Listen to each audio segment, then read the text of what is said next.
राधे राधे। मेरा नाम है निकिता शर्मा और आप सभी का स्वागत है श्रीमद् भागवत गीता की इस श्रृंखला में। पिछले श्लोकों में हमने समझा कि इस वृक्ष की शाखाएं ऊपर तथा नीचे की ओर फैलती हैं और इंद्रिय विषयों के साथ कोमल कोपलों के समान तीनों गुणों द्वारा पोषित होती हैं। वृक्ष की जड़ें नीचे की ओर भी लटकी होती हैं, जिसके कारण मानव जन्म में कर्मों का प्रवाह होता है। इसकी नीचे की ओर की जड़ों की शाखाएं संसार में मानव जाति के कर्मों का कारण है। चलिए आज बढ़ते हैं अगले श्लोकों की ओर। श्रीमद् भागवत गीता के 15वें अध्याय के 3 और 4 श्लोक में कहा गया है, न रूपमस्येह तथोपलभ्यते नान्तो न चादिर्न च संप्रतिष्ठा अश्वत्थमेनं सुविरूढ़ मूल मसंग शस्त्रेण दृढ़ेन छित्त्वा ततः पदम तत्परिमार्गितव्यम यस्मिन् गता न निवर्तन्ति भूयः तमेव चाद्यं पुरुषं प्रपद्ये यतः प्रवृत्ति प्रसृता पुराणी। अर्थात इस वृक्ष के वास्तविक स्वरूप का अनुभव इस जगत में नहीं किया जा सकता। कोई भी नहीं समझ सकता कि इसका आदि कहाँ है, अंत कहाँ है या इसका आधार कहाँ है। लेकिन मनुष्य को चाहिए कि इस दृढ़ मूल वाले वृक्ष को विरक्ति के शस्त्र से काट गिराए। तत्पश्चात उसे ऐसे स्थान की खोज करनी चाहिए जहाँ जाकर लौटना न पड़े और जहाँ उस भगवान की शरण ग्रहण कर ली जाए, जिससे अनादि काल से प्रत्येक वस्तु का सूत्रपात तथा विस्तार होता आया है।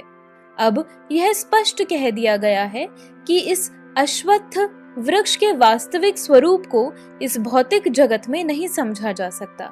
चूंकि इसकी जड़ें ऊपर की ओर हैं, अतः वास्तविक वृक्ष का विस्तार विरुद्ध दिशा में होता है। जब वृक्ष के भौतिक विस्तार में कोई फंस जाता है तो उसे न तो यह पता चल पाता है कि यह कितनी दूरी तक फैला है और न वह इस वृक्ष के शुभारंभ को ही देख पाता है। फिर भी मनुष्य को कारण की खोज करनी ही होती है। मैं अमुक पिता का पुत्र हूँ जो अमुक का पुत्र है आदि। इस प्रकार अनुसंधान करने से मनुष्य को ब्रह्मा प्राप्त होते हैं, जिन्हें गर्भोदकशाही विष्णु ने उत्पन्न किया। इस प्रकार अंततः भगवान तक पहुंचा जा सकता है, जहां सारी गवेषणा का अंत हो जाता है।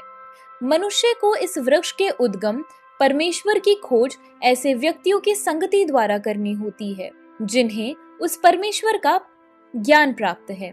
इस प्रकार ज्ञान से मनुष्य धीरे धीरे वास्तविकता के इस छंद प्रतिबिंब से विलग हो जाता है और संबंध विच्छेद होने पर वह वास्तव में मूल वृक्ष में स्थित हो जाता है। इस प्रसंग के असंग शब्द अत्यंत महत्वपूर्ण है, क्योंकि विषय भोग की आसक्ति तथा भौतिक प्रकृति पर प्रभुता अत्यंत प्रबल होती है। अतएव प्रामाणिक शास्त्रों पर आधारित आत्मज्ञान की विवेचना द्वारा विरक्ति सीखनी चाहिए और ज्ञानी पुरुषों से श्रवण करना चाहिए। भक्तों की संगति में रहकर ऐसी विवेचना से भगवान की प्राप्ति होती है। तब सर्वप्रथम जो करणीय है वह है भगवान की शरण ग्रहण करना। यहाँ पर उस स्थान यानी पद का वर्णन किया गया है जहाँ जाकर मनुष्य इस छंद प्रतिबिंब वृक्ष में कभी वापस नहीं लौटता। भगवान कृष्ण वह आदि मूल है जहाँ से प्रत्येक वस्तु निकली है।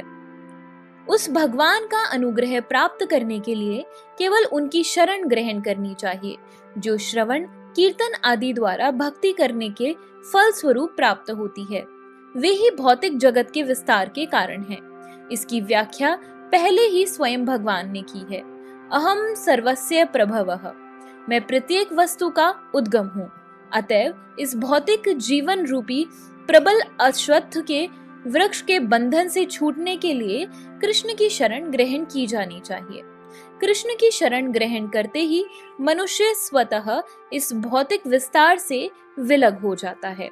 तो इसी के साथ हमारे आज के श्लोकों की वीडियो समाप्त होती है। अगर आप सभी लोग श्रीमद् भागवत गीता की इस श्रृंखला में हमारे साथ हैं तो हमें अपने विचार कमेंट सेक्शन में जरूर बताएं।